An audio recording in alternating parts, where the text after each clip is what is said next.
30 seconds and counting. T-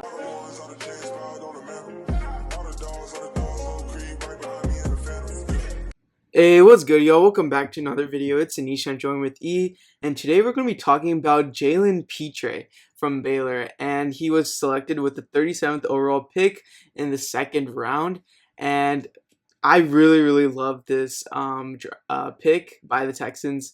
As y'all know, we did miss out on Kyle Hamilton, but getting JALEN PITRE in the second round really solidifies our defense, our secondary specifically, and JALEN PITRE, he's someone who really stuffs the stat sheet. He's a hometown kid. He's from Stafford, Texas. So I think that was like the main theme from Nick Caserio. He's kind of looking for hometown kids, some homegrown talent. Maybe that's something that that could attract fans. But let me just read some crazy stats for you guys. So JALEN PITRE, he didn't allow a single touchdown in coverage throughout his entire career at Baylor.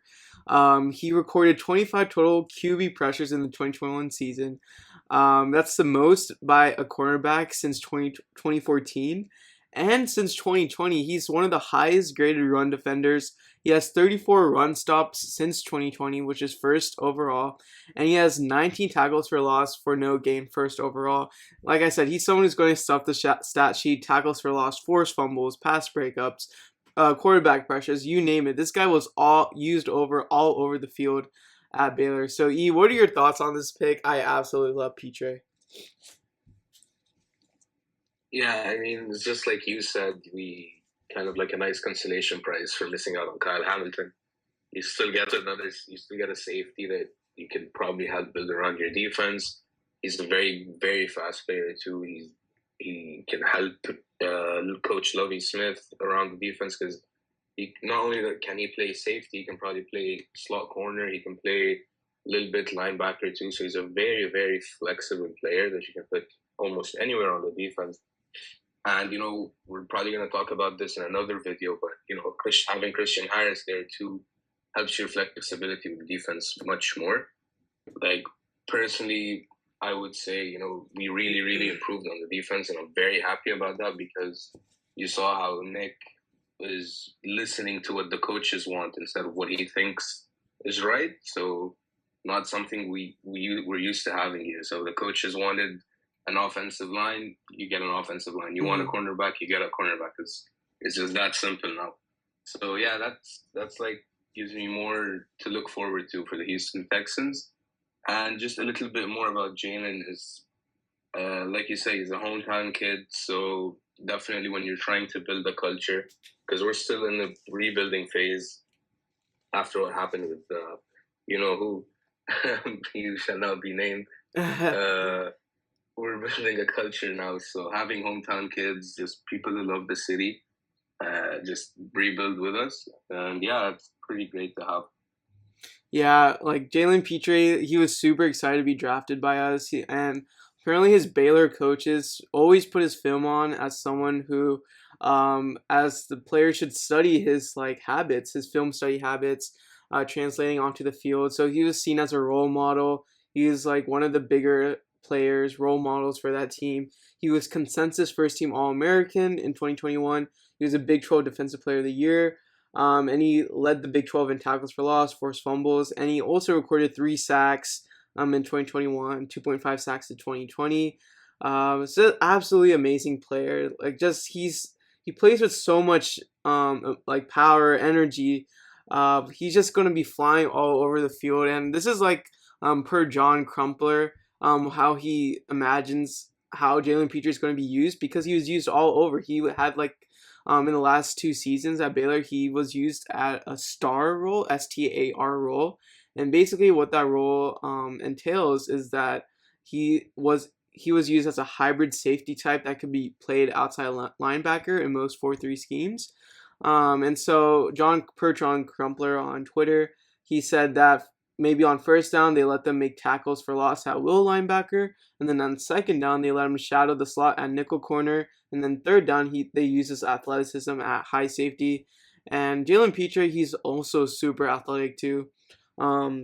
His 40-yard dash was a 4.46. His 10-yard split is also really fast, 1.53. So it shows that he has insane closing speed. He's a physical tackler. He's going to get downhill. So I absolutely love him. And some of his weaknesses are that he tends to like it's just like mostly mental things. Like he tends to like bite on some of the initial movements, or could be late to turn to locate the ball. Just small things like that. I feel like those things could be coached very easily, and he seems very willing to. Also some other things are like injuries. He did suffer some injuries, I believe. In 2019 he suffered a shoulder injury. He also tore his ACL. Not tore. He had an ACL injury in his junior season. That's why he was cut short. And he had a knee injury. So he returned from that knee injury in his senior year. So there are some injury concerns, but I don't think it's going to be a big issue. Overall, he's just going to make an impact. He's going to find a role on the Texans. So yeah, I really like this pick. Was there any other guy on the board you were willing to take instead? Were you thinking Jalen Pitre number one, or what were you thinking? No, to be honest, I was just all locked in on Brees Hall. So I Yeah, really wanted Brees Hall, and then when it happened, I was just like, you know what, just give me anything, just make me happy at this point. yeah, And yeah, when we got Pitre, it's just amazing. Like there was good reactions, good vibes all around. So it's definitely not a pick I'm gonna be mad at.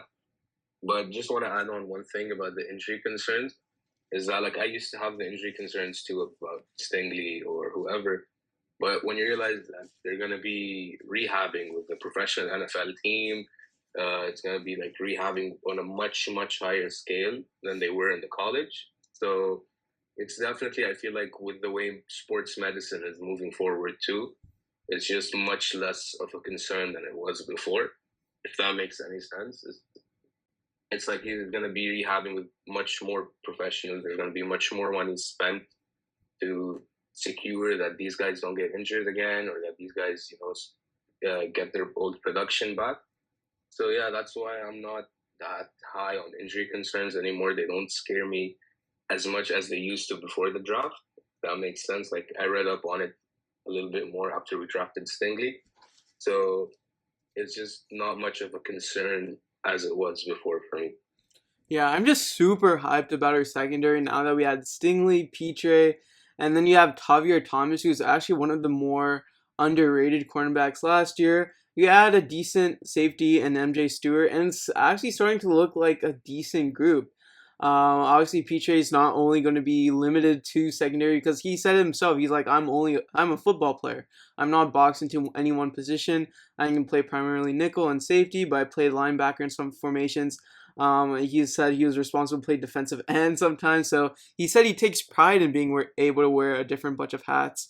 So I think that's awesome to see. I think like some pro comps we were talking about it earlier. Some people mentioned Isaiah Simmons. I think who's on the Cardinals. A player he looks up to is Tyrann Mathieu. Who else do you think Jalen Pitre kind of like similar to? Yeah, I like the Isaiah Simmons comp, but I'm gonna go with another guy on the Cardinals, and it's Buda Baker. I just feel like he plays as well with the same toughness Mm, that Buda Baker plays at, where you can see him just running towards the quarterback out of nowhere. Or you can see him like giving his like staying with his man, doing everything right on defense. So that's just like something that I see Peter. I don't know how to say his name fully yet because I yeah. used to think it was Pitre, but now I'm learning it's Peter. Yeah. So yeah, I think with Petre, we're gonna see a lot of just flexibility everywhere on defense, which is what I feel like Coach Lovie Smith wants mostly out of this draft is just flexibility.